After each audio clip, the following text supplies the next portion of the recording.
I broke its booty. Not that one, this one. I haven't showed you guys the Durango yet, but since it broke on me, I figured I'd throw up a real quick video. Been enjoying driving the Eclipse around, so got a few more issues to deal with that. I think I posted a quick update video, I don't know, a couple weeks ago. Still working on a few things on that, but at least it's drivable now. I've been driving it all over the place, so had it for months, and it's just been one thing after the other. Check out the videos if you haven't been up to date, but I finally got her on the road and driving around. I got some new tires coming, so I'll have an update video on that. I really still need to address the suspension. I've been looking into ordering parts for that to get this thing handling right, so I'll have that coming up as well. But anyway, this thing is super broke, other than the 1,000,001 problems it already had. I noticed recently that I've been having to drive down the road. The steering wheel's been like cocked off to the right to go straight, just seemingly overnight, which I didn't understand. I figured, since I'm always here, I'll just show you. It's embarrassing. Don't have a room over here, and the yard's like a swamp. I'm always having to park it in this mud pit ruts over here. I need to get gravel, and always pulling in and out of that. Anyways, you can see how it's a rusty piece of crap. High winters really just destroy vehicles. And like I said, it's got 1,000,001 problems anyway, so I figured something let loose in the front end. But no, it was my rear end. It's pretty easy to see from here. I actually drove it around a while like this because I didn't know it was the rear end. I kept parking, like when I would go to the range, and I'd park and get out and look at both sides of it, and the wheels always look straight, but that's because the whole rear end's moving around on this thing. So you can see there how the tire is clear to the back, and it should be centered. It's actually been rubbing.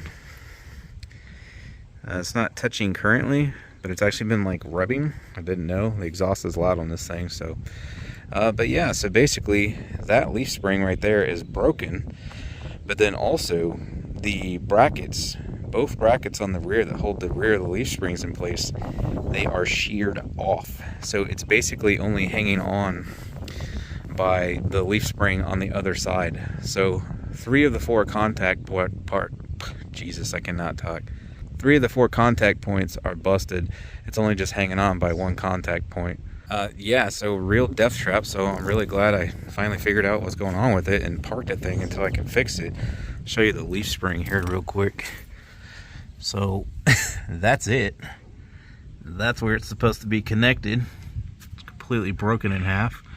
And then on the rear end of it, right there's where it should be attached, and that bracket has just completely rusted and broken away, and the other side looks identical. So it's just barely hanging on by the front of that leaf spring, and all that rope there is because my gas tank brackets rusted away, so I had to tie my gas tank up. I wasn't kidding when I said this thing had 1,000,001 problems, but I mean, yeah, look at the rust. You can see, I don't think I have any holes rusted through the frame yet. Those holes are put there intentionally from the factory, but I mean, it's got to be getting close in some places. Rear shocks are completely blown out. I mean, but yeah, you see how rusty and nasty this thing is, and that's why these have completely just like rusted and sheared off. So I'm going to be ordering new brackets to reconnect this, both sides. I'm assuming that leaf spring broke because those rear brackets have sheared off, so the whole rear end was just trying to twist the whole time, and then it finally broke here and let go. Thankfully, the other side's still in one piece in the front, like I said, or I probably would have died. So I don't know if I can find a shop that will weld this up. I know you're not supposed to weld it up because, you know, these provide tension, and you weld it and it changes the makeup and the strength of the metal and whatnot. So what I may end up doing is just drilling a hole through both pieces, and then just putting like this, or whatever this crap is, just put like a patch section on both sides and bolt it in front and rear.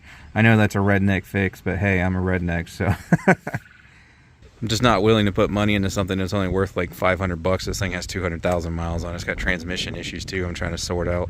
But if I can at least get those brackets replaced and straighten out the rear end, and then I want to get that leaf spring, like I said, welded or bolted back up.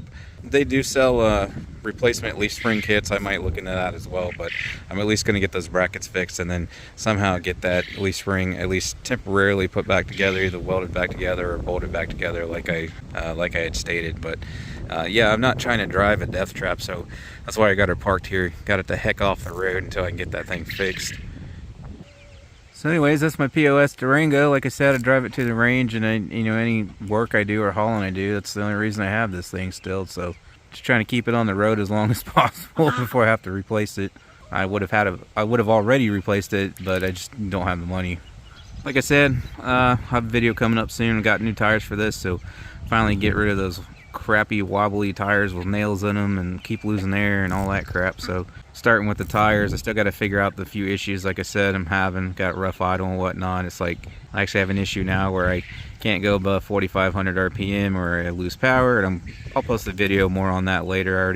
I kind of know what's causing it, but I haven't figured out how to fix it yet.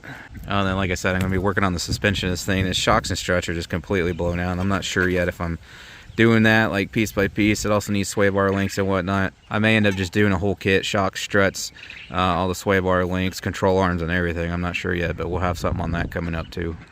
Anyways, thanks for stopping in real quick, guys, and I hope to catch you on the next one.